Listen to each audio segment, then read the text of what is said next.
Site plans can be used to map out your system visually. Many elements can be added to site plans, making it possible to manage various functions of the system. Adding a new site plan is straightforward.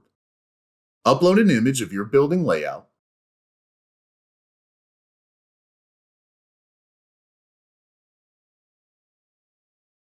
You can cut it out if required. Holding the Shift key ensures your lines are vertical or horizontal. If you make a mistake, simply press Escape to undo the last point.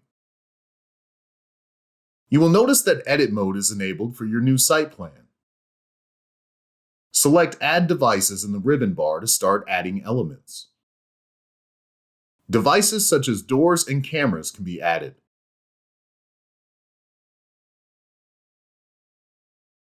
Navigation controls can be added, allowing you to link site plans together. For example, this will allow you to navigate between site plans for different floors for your building. Soft buttons can be created to perform a variety of functions in Paxton10.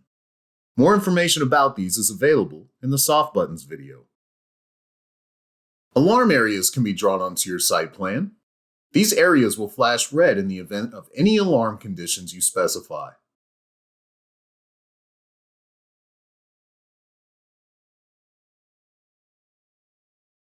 A site plan can have many alarm areas. You can add simple labels to your plan if required.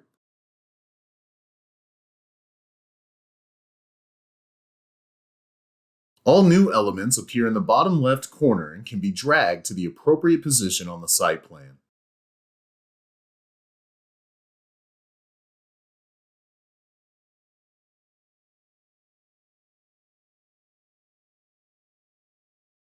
Give your site plan a name and click Save.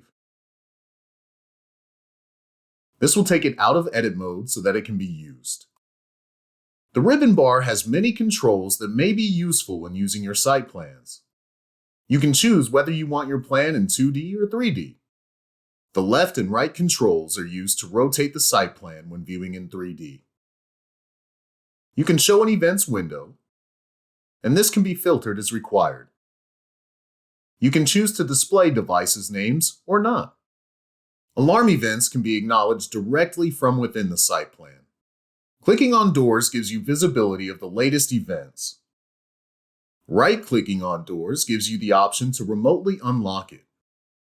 Clicking on cameras gives you instant access to live and archived video footage. Any sensors on the system will show their measurements in real time. You can use the navigation controls to move around different parts of a building or between different buildings. Soft buttons can be used for a variety of tasks. This one is set up to open or close a roller shutter in a warehouse. Any alarm areas that have been configured will flash red if the relevant alarm conditions are met. The alarms can be acknowledged to reset. Thanks for watching. For more information about Paxton10, have a look at some of our other videos.